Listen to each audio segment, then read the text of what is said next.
All right. I am coming to you here to give you a more focused look at the Who I Am narrative assignment sheet, primarily because the, pardon me, initial draft is due next week. So I want to make sure that we're all on the same page as far as what the requirements may be. This is a new video format for me, so bear with me a moment.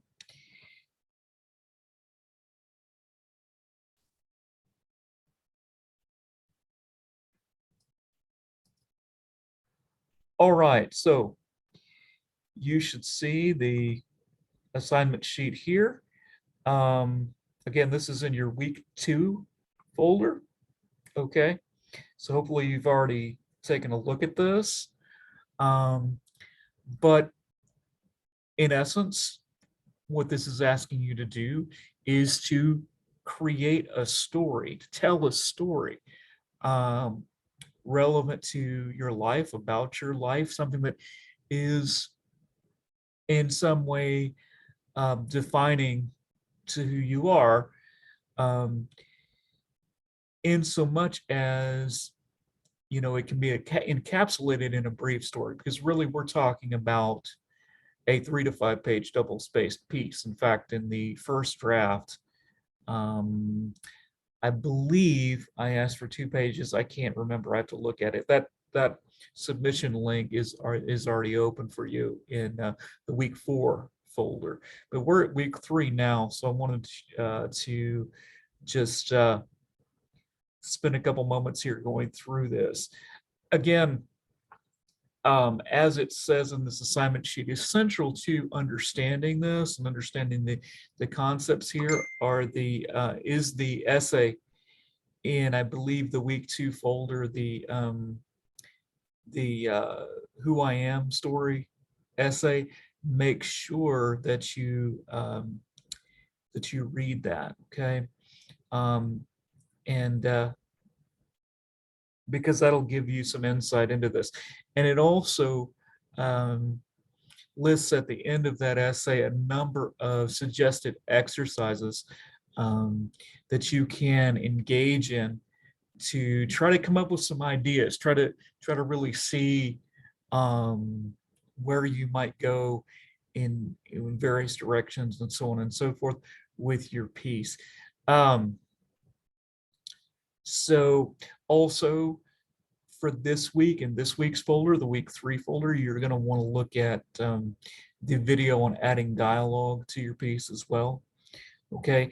But let's just take a step back, if you will, and think about the nature of storytelling. So one of the terms that particular essay brings up, the Who I Am narrative essay, or the Who I Am story essay, they talk about indirect characterization. That is essentially using descriptive language, etc., to allow the reader to better formulate, better create, recreate what you have written, in their mind. So in essence, when we read, the reader becomes a co-creator with the author, because each person is going to envision um, what is being read differently, right? So you might think, well, that's a huge endeavor, right? Not necessarily. Okay, let me just give you an example, and I apologize if the other video that's on here already has this example, but so say for example, I tell you I just had a conversation with a professor who looks like Peter Griffin. Okay, that's a very brief statement. However, that statement is very evocative of a lot of imagery, right? Because that narrows it down probably to about 3 people on campus, maybe, right? And you don't have to be a Family Guy aficionado to know what Peter Griffin looks like, because Peter Griffin is a part of popular culture, as it were. Now, this gets us to think about audience, right? So in thinking about audience, that's going to determine kind of, the range of the various language and the various images and so forth that you use, because you have to ask the question, what is your audience going to respond to? Okay, so if you're writing in general, anyone from, say, the age of 50 down to your ages, right? To about, I don't know, 10, between 10 and 50, they're going to know who Peter Griffin is. A little bit older than that, maybe not so much. For example, my mother is 74. I'm not sure that she knows who Peter Griffin is, right? So, that's a thought, right? So that brings me to my other statement about indirect characterization. Okay, that is the way that you convey something that is unfamiliar to an audience. Okay, the way that you do that, the way that you allow them, you give them the space to visualize the unfamiliar, okay, is by making the unfamiliar familiar by way of the familiar. I know that's a tongue twister, right? But in other words, if you can describe something that is unknown in terms of something that is known, like my Peter Griffin example, okay, then your audience has a means by which they can create that for themselves, okay? But this assignment essentially has two options. Now, I say two options, but really it's kind of open-ended, right? You need to create a story, exemplified, for example, like in Only Daughter, Sandra Cisneros' Only Daughter, that's depicted in that other video that I have for you this week, as well as you have the text there in the folder. In the terms of Amy Tan's Mother Tongue, which is also there, right? It's one of your texts. In terms of, and then a different approach, slightly different approach, would be Gloria Anzaldua's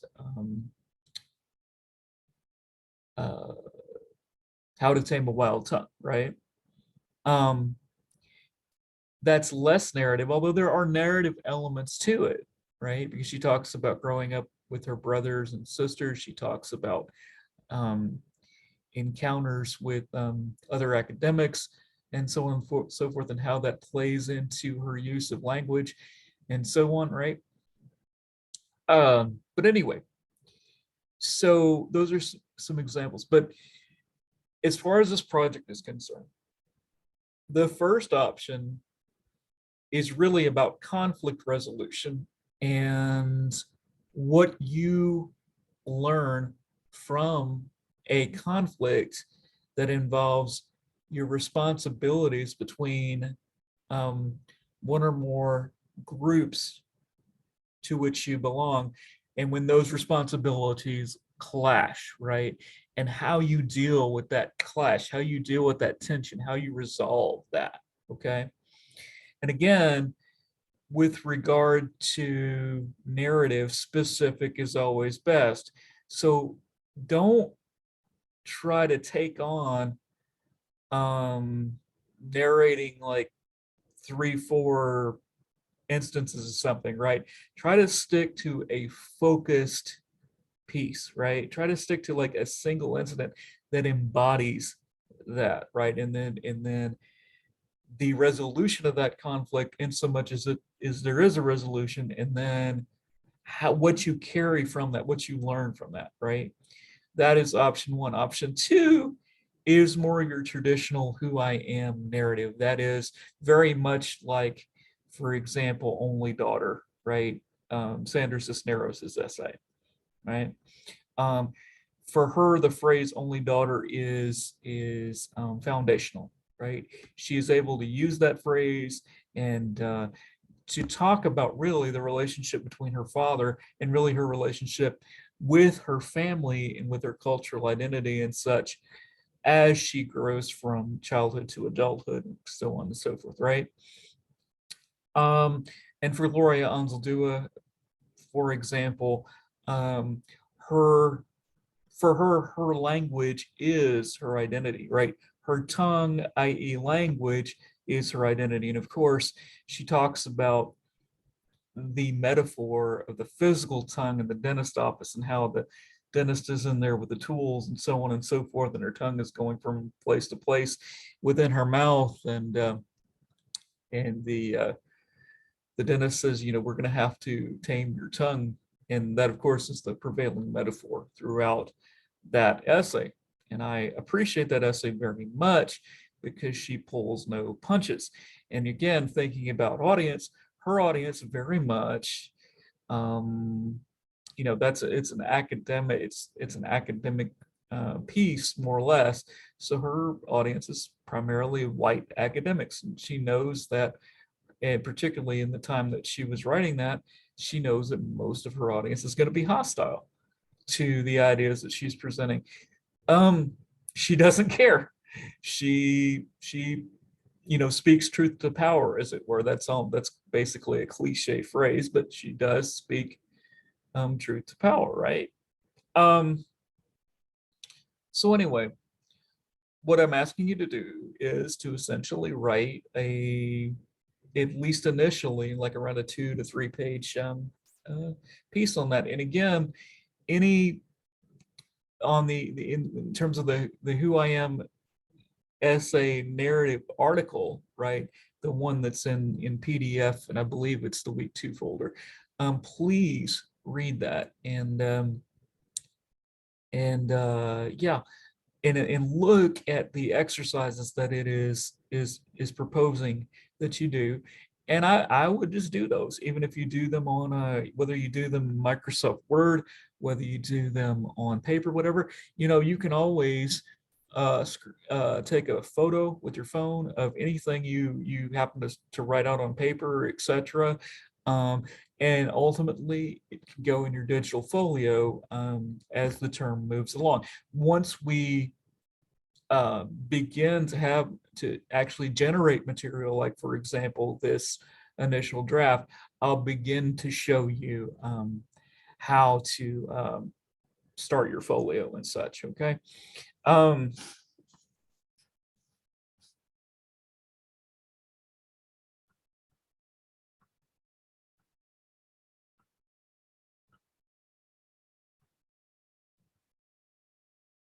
but again, I ask you to, read through this over the next week or so, as you're preparing your initial draft. Um, you know, uh, if you have any questions, you can always text me, et cetera, right? Okay. All right, I'm going to sign off for now. And thank you so much for watching. All right. I don't know if you could see my face through all that because, again, this is a new way of me doing it, but I'm going to sign off for now. Thank you.